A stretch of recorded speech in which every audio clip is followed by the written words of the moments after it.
Paano ba gumawa ng isang gas stove tank? So, guys, tara, gawa tayo ng ganito. Oh yeah.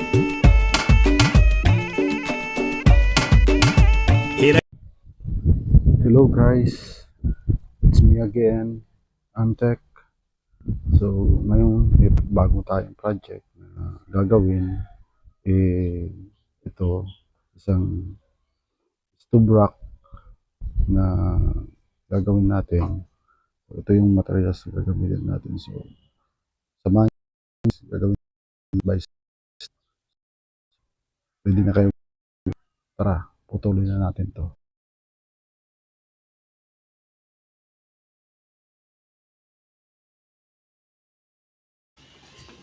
So ito guys, putol ko na.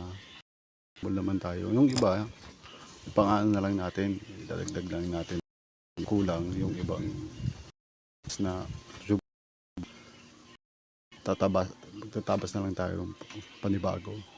Kasi tatayo ko muna to bago yung ibang tinabas natin. So asimbulin natin para makatayo na. So guys, napapansin nyo, nilagyan ko ng tiles. Nilagyan ko ng tiles kasi yung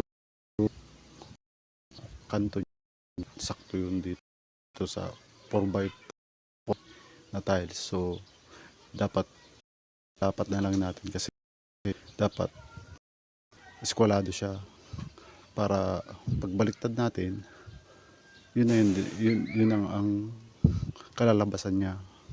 So guys, keep on watching.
guys, ito, natapos na natin yung welding. So, isusunod na naman natin yung mga paa niya.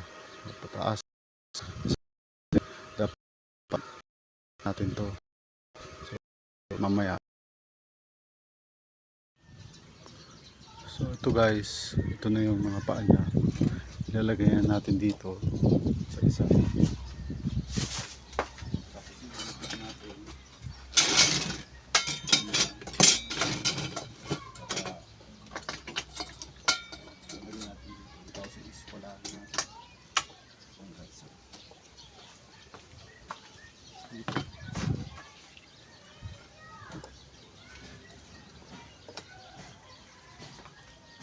So yan guys, tapos i-eskwalahan natin ito yan para maitayo natin yung ano. So guys, asimbulin muna natin to para magawa natin lahat. So ito guys,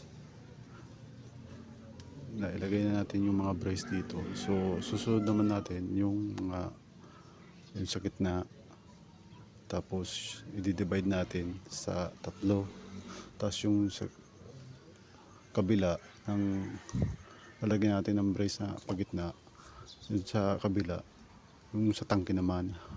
So hindi na natin lalagyan doon ng mga tubular, kumbaga largo lang siya. So guys, mamaya naman.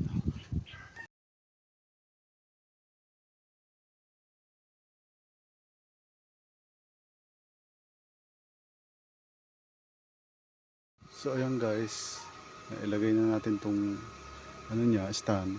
So i-divide na natin yung ano dito, yung mga ano dito, yung patungan, tapos yung mga lalagyan ng tiles dito. So yan guys, lalagyan po natin ng brace doon, tapos dito pababa, tapos doon sa ilalim. So yan guys, mamaya makikita mo yan mamaya. So assembly.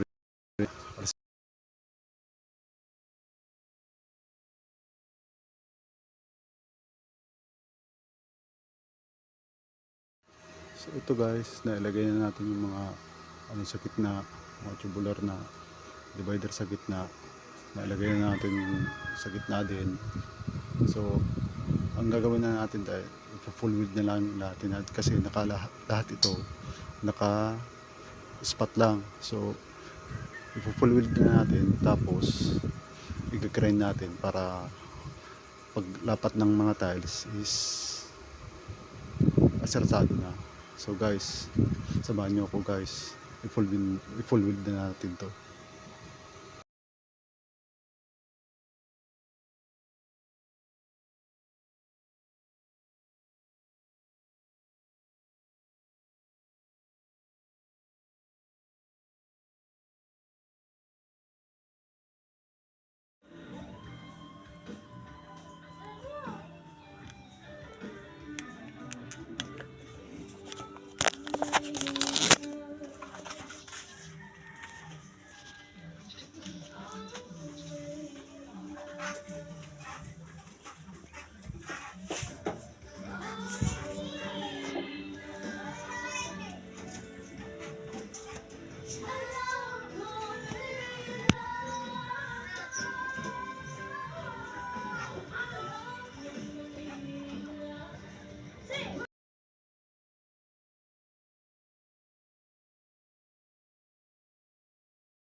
Ito na guys, tapos na siya guys.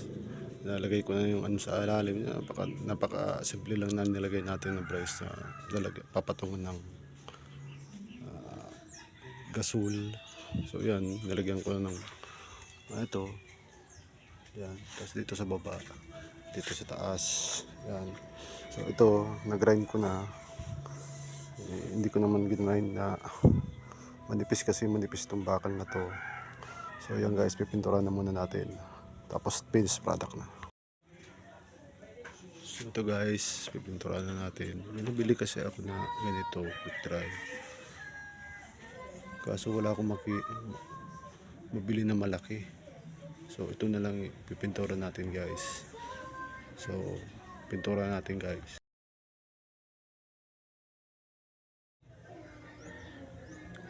Guys, tapos na guys. So, tapos na ako magpintura guys. Ayan.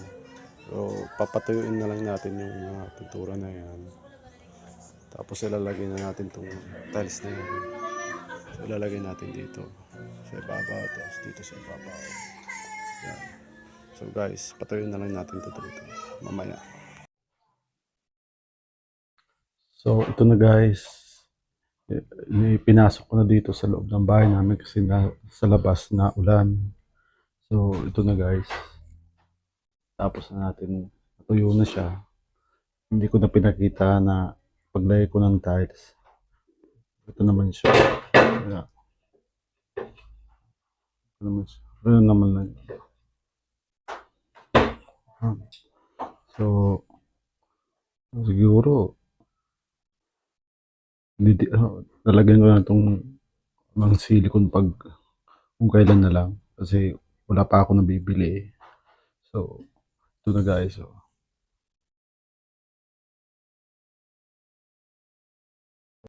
product natin.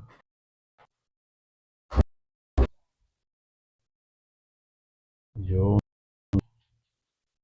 So, lang. Napakasimple lang. Basta marunong ka sa mga baguhan. Makukuha mo yan. Napakasimpleng gawin. Marunong ka mag-welding. Aralan nyo muna na mag-welding. Gawa ng ganito. Ng DIY na gas stove stand. So, guys, huwag nyo naman kakalimutan na mag-subscribe sa channel natin. At mag-share. So, salamat guys. Kung mapapanood mo man to, salamat. Hanggang sa muli. Video na gagawin ko.